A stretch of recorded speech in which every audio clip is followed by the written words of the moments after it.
house players coming at you. And he is not running Lantern Control. I lied to you.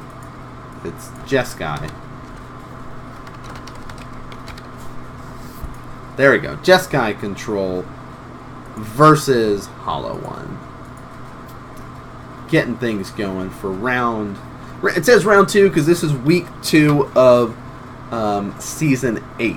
And then we've got, of course, we're saying it as round 6 because we're just streaming it all up at once. Now, if you guys are wondering, I keep talking about these seasons, season 8. What does these seasons mean? Well, at our local game shop, we record up 10 weeks of matches.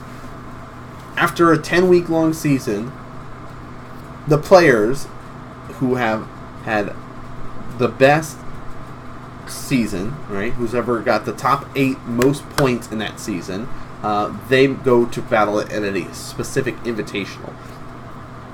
That being said, the way people gain points is just like any other tournament of Magic, right? If you win your round, you get 3 points. If you lose, you get 0. If you draw, you get 1. At the end of that night, let's say you went 3-2, right? 3 wins, 3 points for each win or each match win. That gives you 9 points, right? So that player would have 9 points in a spreadsheet. We keep track of it. They get to kind of move forward in the standings of things. And, you know, after 10 weeks, whoever has the best points out of those 8 players, or out of everybody that plays, the 8 best players get to battle it out. They get a chance to get store credit. They get a chance to get some cash money. All kinds of good stuff.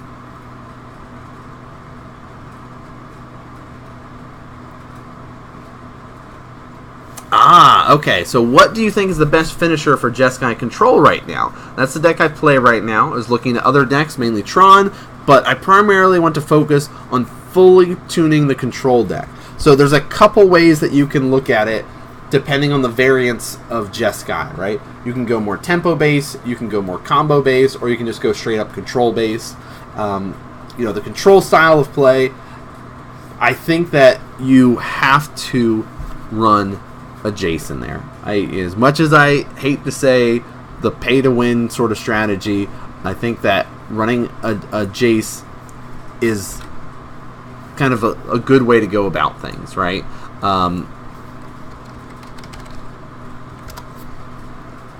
It's, I don't know, it's at that point where he can be a finisher on his own. It's pretty nice. I don't know how much people have tried to Fairy. You know, some people have been saying, oh, it's so good, it's, you know, because you get to just draw stuff, you get to untap your lands. That's really nice when you're playing control and you can do some extra counter stuff. You know, you get to kind of delay a creature, put a threat kind of back on top. And then, of course, you've got that emblem for 8 that you get whenever you draw a card, exile target permanent or permanent controls. Permanent includes lands, so you can really lock people out of the game much quicker off that than Jace. But a lot of people are like, Jace, I get a Fate Seal, I get a Brainstorm. So, you know, I think a Planeswalker win is a legitimate win for a Jeskai list, but a lot of times with Jeskai, you're relying on the Colonnades, you're relying on the Bolt, Snap Bolts, the Helixes, that sort of plan to kind of grind them down and kill them that way. There are some lists that are also running some other versions of Planeswalkers, right? Some lists are like, you know what? I'll put in a Gideon here, right? I'll just got the room for it, sort of thing. But I think if you're going for the hard control list, most of your victories are going to be from Colonnade, Bolt, Snap, Bolt, Helixes, and then the few between that is going to be from like your Planeswalkers. Now you know Snapcaster can be a beater, and sometimes you have to make that distinction on when to do that. Ooh.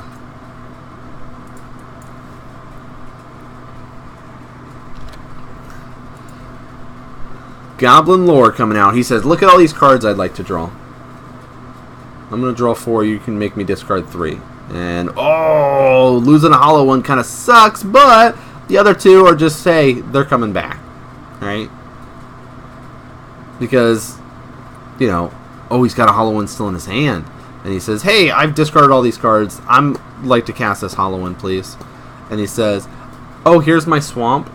Landfall. He says, hey, he's getting +4. Landfall, this guy's going to come back.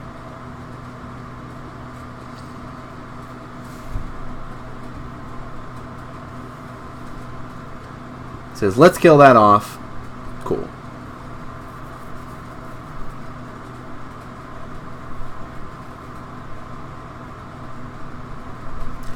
Okay, so watching SCG, people were talking about the fairy being better in most situations, and I think I could see that a lot too. Is yes, you pay an extra mana, right? You're paying 5 mana to commit to this, but in the hard control style of play, being able to have your lands untap is a huge difference, right? +1, you already are getting Teferi to 5 loyalty right off the bat. Drawing a card, beginning of the next end step, untapping 2 lands. So basically you're saying Teferi's coming down on turn 5, okay? But I get to draw a card when it enters, essentially, and I have 2 mana available during your turn, which I can bolt you, I can path you, I can helix you, I can counter one of your spells, I can help protect Teferi with the cards in my hand. Right? So in that sort of situation, I can see why it is much better. And it's much quicker to get Teferi's ult than it is Jace's ult. I definitely recommend testing it out if you can. And oh, this is tempo, not control. My bad. Here's a 3/3 flying vigilance. And haste. It's got that too. It's got all the stuff.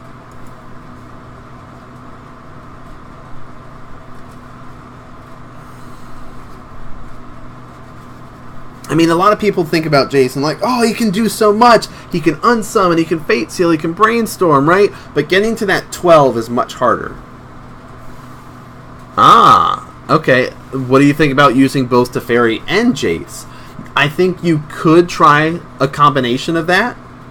Right? I think that's perfectly reasonable to go that route if you've got the room, but you also have to think about, okay, if you're running additional planeswalkers, right? If you're running like a 2-2 split, right? 2 Teferi, 2 Jace. What are you sacrificing to make that happen? Alright, sorry, we gotta adjust life totals real quick. I'm getting too hyped up talking about planeswalkers. Hollow One came across, Phoenix came across, and Bloodghast came across. Here's another Phoenix going to be coming out here. Wow, another Phoenix.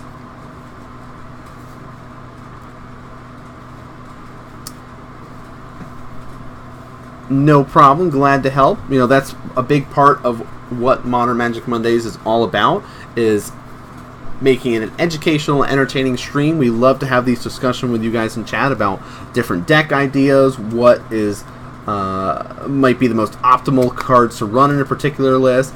And what's great about Modern is that a lot of decks have those flex spots in them, right? You can look across the board and say, okay, if I look at 15 different Jeskai control lists, there's going to be, for the most part, 55 of the exact same cards in the main board, where there could be 5 variants across the board. Right? That could be the change that you see between lists. And those are those flex spots that we talk about, of these cards that you could run this particular card in there, but you could very easily run this other card. And that's that flexibility. And you might have to do some adjustments to mana base based on what you're running in those couple of flex spots. But we see a nice little Snapcaster Bolt take out another Phoenix. Here we're going to be seeing the Mantis Rider jump in front of the other Phoenix. It says, let's kill that off. I'll take 2. Go to 10. Keenan's committed a lot to trying to get that board state going, but, it's a tough spot to be in. Serum Vision's going to get used. Draw a card, scry 2.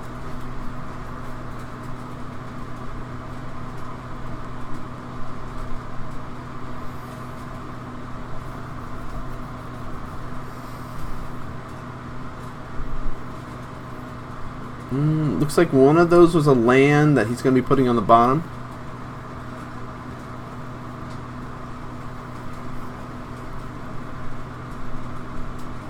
Oh yeah, so he already had a land in hand. Fine with it. Says, hey, I'll push for damage. Here's 5 coming across. Going to drop you to 11. That's the benefit of having Mantis Rider have Vigilance too, so he can be able to kind of push for the extra damage. And that's kind of one of the nice things of the tempo list is you have a quicker clock than some of the control lists. But a lot of people are like, yeah, but like cryptic commands and being able to do cool stuff with that and play the Planeswalker game. Really, what's great about Modern is you can play whatever deck you'd like to play. At this point in time, we look at the top 16, top 32. Yeah, you're seeing a couple duplicates across the board, but we're not seeing just a top 8 just full of the same deck. And here's a great addition to the Hollow One list that has been added in within the last couple of months that has made a huge difference. Lingering Souls in the list is great, right? This ability to kind of go wide later in the game. If it gets discarded, no big deal. It's a value card in your graveyard, so it makes it much harder for decks like Infect that used to have a better matchup against the Hollow One, now have a much harder time because they can gum up the board much easier. Even with this tempo list, now it's sitting here and going, well, I've got some threats, but you can easily just kind of get in the way.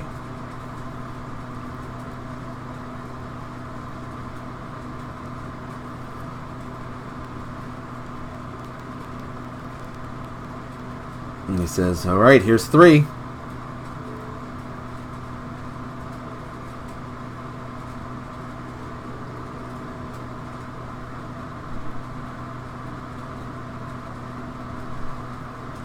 Oh. Alright, so life totals were a little bit differently, but he says, hey, I'm going to come at you for 3. I'm going to convoke this and deal 4 damage to you.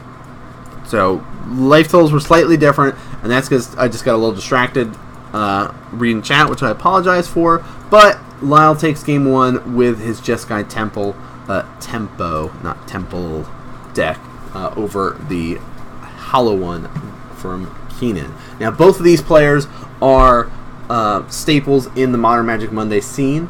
They've made the Invitational quite a few times. Lyle is our first and only at this point in time 2-time champion. So he does play a lot of different decks, switches it up from time to time on where he wants to be playing, and you can see him kind of going through his list trying to decide where he's at. So he's back on the remand plan for this version because it is more tempo. You don't mind that sort of delay tactic. He was also discussing earlier of the plan to bring in all 15 cards from your sideboard and go through the list and really decide what is worth keeping and what is not. Now, that is something that takes a lot of practice to be able to develop that skill, because sideboarding is a skill that a lot of Magic players need to develop, right? And so he says it's easier for him to be able to see that big picture by doing this sort of style of play. I don't recommend you trying this at a big event. I think you should try it out at like your local event for a couple times, see if you like that way, see if you can see what he means by that big picture, and then if you like it, go for it. You see that Logic Knot was also one of the ones he was debating about. Oh, okay, hold on, let me think of the name of it.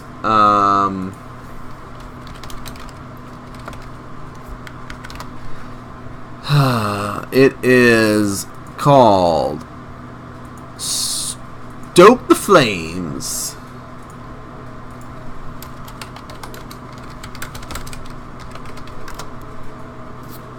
Only reason I know that is because I played it in Standard for a little bit. And I just recognized the art from it. 2 red. Instant convoke. Creatures, of course, can help you cast the spell by tapping them. And that you can add 1 colorless or 1 mana of that creature's color to be able to help cast it. Now, it deals 4 damage to target creature or player. So, being able to get some creatures out there, convoke it, and running the Mantis Rider with this is really nice, because you can say, alright, here's 3 damage. Alright? And then I'll just convoke it after damage, and that's basically like taking 7. So I think it's a really cool addition for a tempo-based deck like this to be able to run. Now, the Hollow One deck is a super powerful deck, but it is one of those that sometimes it loses to itself. Sometimes it has a bonkers draw, and you're like, oh, here's a double Hollow One Gurmag Angler, crazy stuff on turn 2. Alright, you could just, the stars align, and that's how your draws and discards work out, right? You've also had a Flameblade Adept from turn 1 that is now able to swing in for a crazy amount of damage. But there's other times where you're like, alright, here I'm going to draw 4 cards, discard 3 at random, and oh, my opponent has picked 3 of my Hollow Ones that I had in my hand. Well, now I've just got lands, at this point in time. But adding in the Lingering Souls has helped the deck out a lot. Alright, so I'm going to do my best this time around, guys, to be paying a little bit more attention. Def Noise 24, thank you so much for the follow. Glad you're liking the stream tonight. Glad we've got so many people enjoying the Modern coverage. Again, this is a weekly stream that we do here on twitch.tv/Modern Magic Mondays. Every 6:30 p.m. Eastern, we do go live. In case you missed some of the earlier rounds, they will be up VOD form on Twitch as well as YouTube. And of course, you can look back at any of our other games that we've casted up, because this is Season 8, so we've been streaming up on this channel for about 2 years now. Usually I have a co-caster with me, but sadly he is feeling a little bit pained, has some back pains going on here, and he's got a 12-hour Nemesis speedrun stream coming up this weekend, so he's doing his best to try to get his back in order for that. Hopefully he won't have to delay it. Hopefully he's feeling better by then. But big shout out to Brett Farmzernar for you guys to check out, my co-host, if you like what's going on here. He does a lot of speedrunning and other variety streams over on his channel. Alright, looks like the scry action going down, whether we want to keep or not. Looks like he's fine with it. There's a Mountain, Flameblade. And that, scry can be really relevant in Modern with those shock lands, whether or not you want to keep those cards, fetch them away or not, and things like that. But here's the serum going to get used up by Lyle. Kind of go through, double check his hand, check things out on the top, whether he wants to keep them or not. And now that's the thing too, if you're playing at an event, make sure that you are not putting those cards back on top until you're 100% determined that you want to keep those there when you're doing your scries. You can look at both of them at the time, do not mix them up. Alright, be very careful about that. Alright, Faithless Looting going to get used. He says, let's push for some damage here.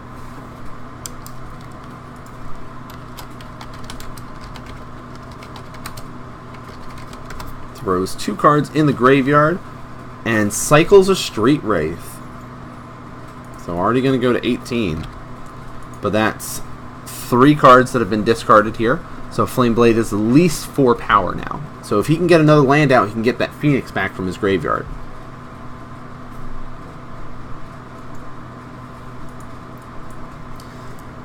Going to... oh wait, he was at 18 here. Off that, so Will is 3, I'm assuming going to 15. Yep, gets that Blood Crypt.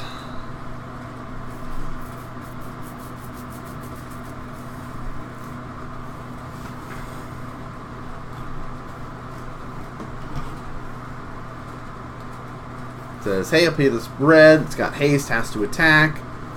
Alright, 4. 1, 2, 3. So 4, 5, 6 damage. Drops Lyle to 14. And like this is what we're talking about of how the power of this deck works. And he says, okay, here's another Faithless Looting that I'd like to cast, please.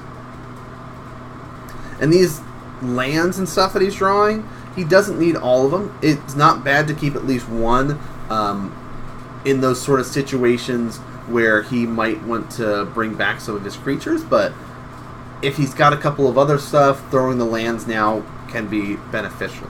I mean, the deck can function just fine on 2 lands. 3 is kind of, again, that nice stage where he says, okay, here's a Collective Brutality and one of my lands.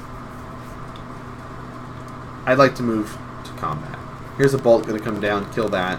It says, alright, I'll take 2. Again, Flame Wake Phoenix has to attack each turn. And that's a nice follow-up of a Gurmag Angler. I'd like to cast this Zombie Fish by delving away all these cards, keeping both those Faithless Looting here. And he says, hey, thanks for killing that off so I didn't have to delve away one of my Faithless Lootings. Appreciate that. I mean, he did have that fetch land that he could have been able to sack and be able to not have to worry, but just, you know. So now Lyle's kind of in that awkward spot going, okay, do I have a Blessed Alliance at least? Can I get rid of it that way? What do I have to help me out here? So he says, here's my planes. Could be the island, though. It's hard to tell from the glare of that one lone light. Hey, here's 7. Snapcaster, Bolt.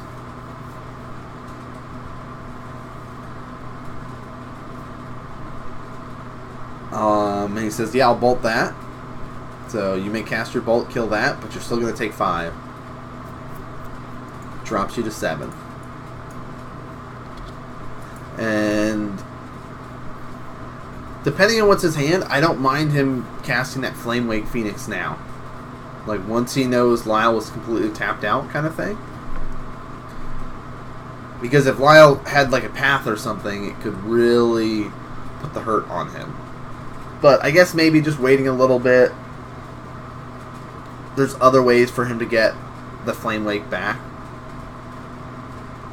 I am not a Hollow One player. So I don't know exactly what's in Keenan's hand. He could also be debating about flashback Faithless Looting next turn. But if he's planning on that, I still like him recasting the Flame Wake Phoenix after combat.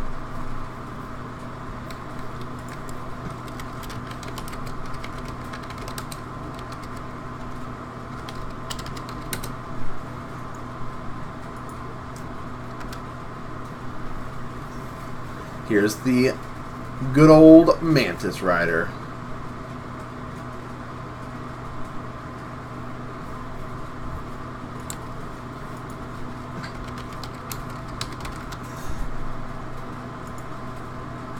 And that's going to get hit with a bolt. I mean, are we assuming that he's going to take 3 off of that? Probably, but it doesn't matter. Going to be going to game number 3 now. Back in sideboard style, guys. Getting things going.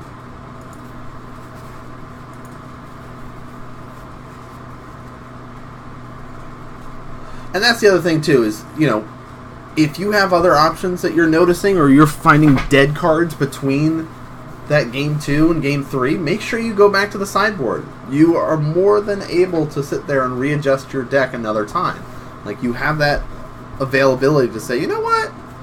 Clearly, I've got to do some more tweaking. Like, these cards don't help me in this matchup as much as I thought. I really need something else to kind of help push me over the edge.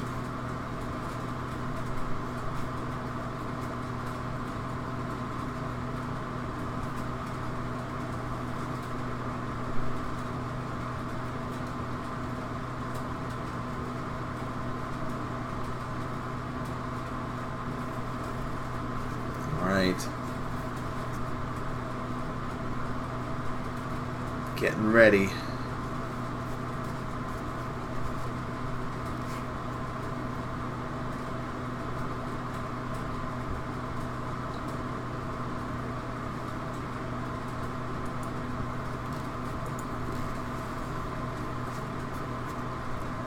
So how many people are trying to be going to regionals coming up?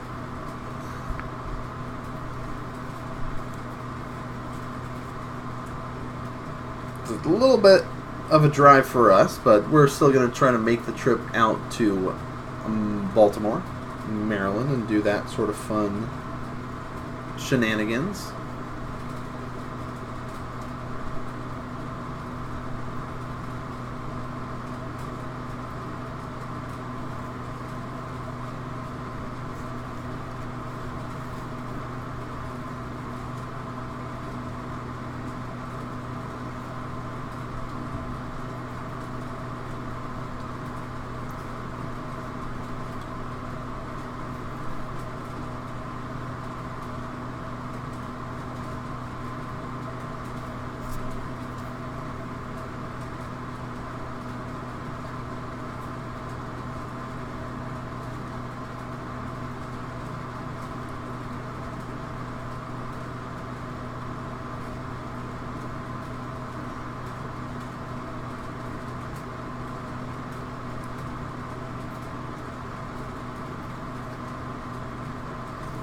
Alright, starting it out, Lyle's going to be going 17 is my guess, but, you know, he's sometimes a conservative player. Nope, says, yep, let's do it, Serum Vision.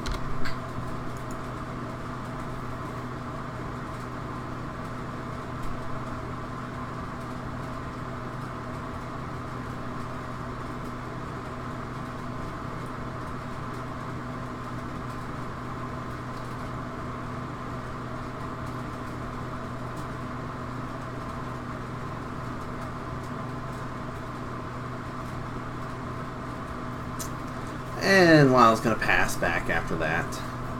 So Bloodstain, Meyer going to come down, deciding on, you know, how he wants to fetch and shock, or just go for the fetch basic here. That's kind of the decision making for Keenan, and he is much more of that conservative. And that could also give indication of, hey, if you're getting a basic now, that means you probably have at least another fetch land, or you have that shock land to get you access to the Blood Crypt. And Faithless Looting's a pretty nice start. That's a good way to also get loaded up and get some action going. You see he's got a hollow one in his hand, so he might try to get to the point where he can cast that now. Flamewake Phoenix is a nice one to kind of get rid of. Looks like the Collective Brutality is another one that he's trying to go for here. And we're kind of revealing, hey, I'm going to get rid of these two. And pass. Again, filling up that graveyard now. Oh! Young Pyromancer. So it's more of like a Jeskai tempo-y tokeny stuff, right? But still a great tempo card to have. Get some value off of all those spells that you're casting.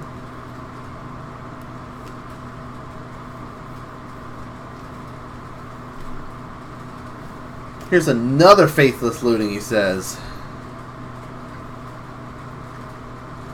I think there was another Phoenix that he got that he could throw into the graveyard here.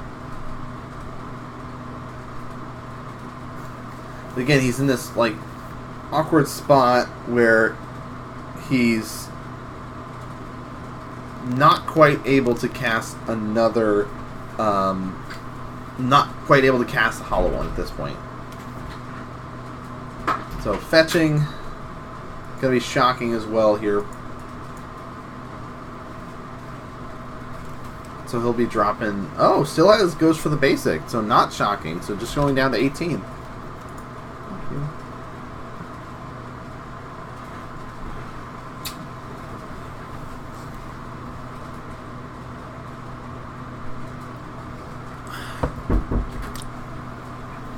But now able to cast the Hollow One. So that's pretty nice. Now he's got the big guy out, ready to get those double Phoenix back.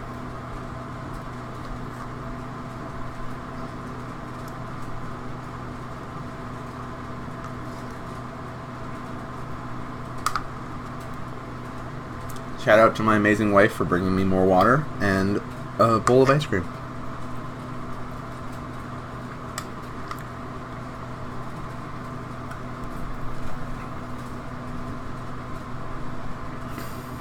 Alright, Flooded String, gonna come on down. Looks like Lyle's debating about the plan. He's got a Bolt and a Helix here. So for sure he's going to 16. But he could... Nope, just drops to 16.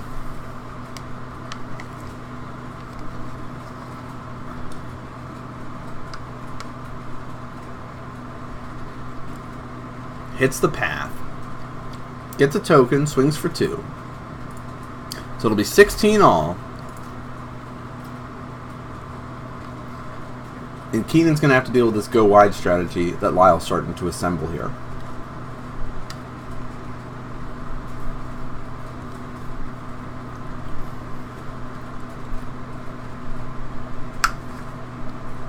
Liking Keenan's land choices.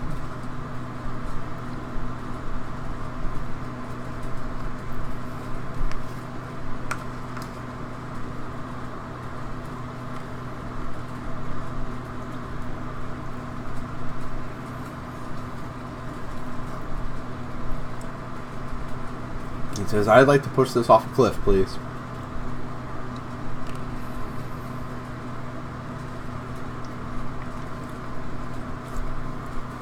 I'd like to bolt you, drop you to 13, and get another token.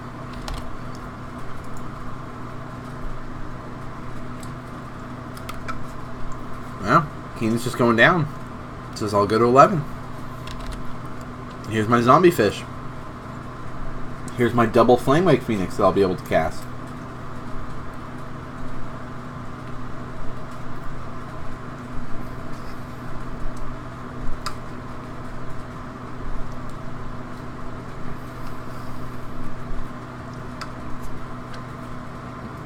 Come at you for 4. Drops you to 12. Now it's a race. Let's do it, he says. Your 1/1 tokens versus my zombie fish and my phoenix.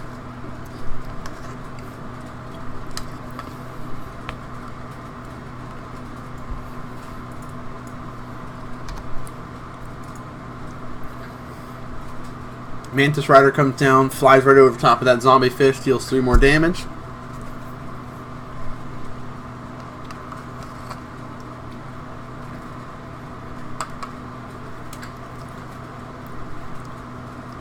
Said I'll bolt that.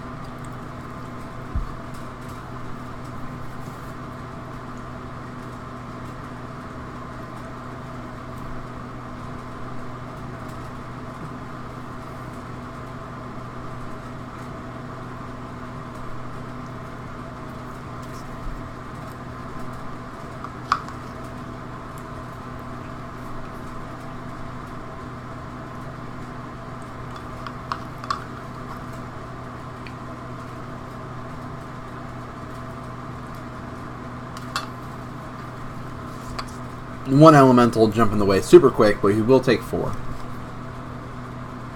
Drops to 8, so 8 all. Now Lyle's just sort of trying to get his legs down under him again. He's got a helix. He's got this to block. He knows it's going to be a close race.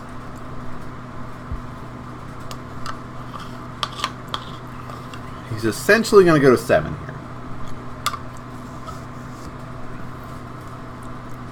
It says Lingering Souls.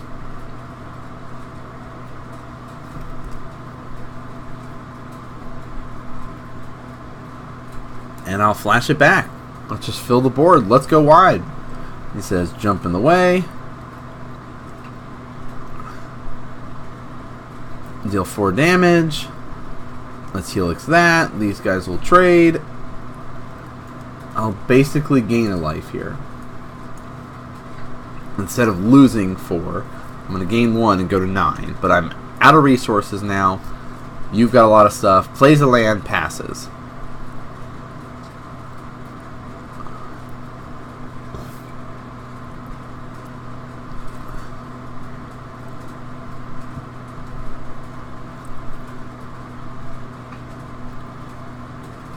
Another Faithless Looting going to be flashed back from the graveyard.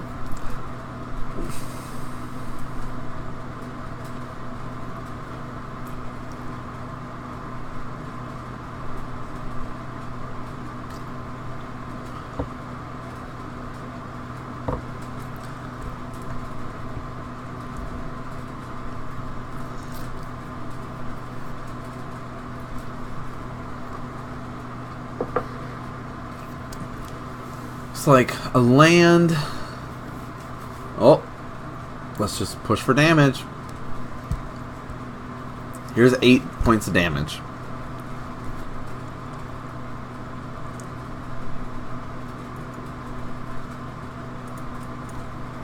Lyle goes to 1, draws a land, sends the hand.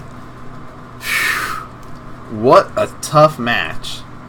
Like, the tempo was trying to do its best, but that was such a back and forth series where you could see kind of just that advantage meter just kind of shifting back and forth throughout that whole series. So really cool to see such an exciting match like that. You know, Temple strategy was doing pretty well. I mean, that game you could see just sort of like it sort of ran out of gas, right? It was doing its best.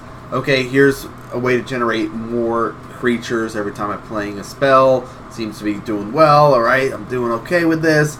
gets killed off, that's fine. I could be able to kill off your creatures, and then you're just left with a bunch of tokens. I could just draw in some value, we'll be okay. Couldn't really get anything going after that. It was just like land, really when it needed something. So, tough series, but good on Keenan to be able to take it. He's been piloting that deck for a while, so starting to get the ins and outs down quite well with it.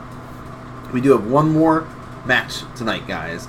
Final round of the night, and I have to say, I don't know the exact deck that this player is using. I'm playing the guessing game. I just wrote it as Boros.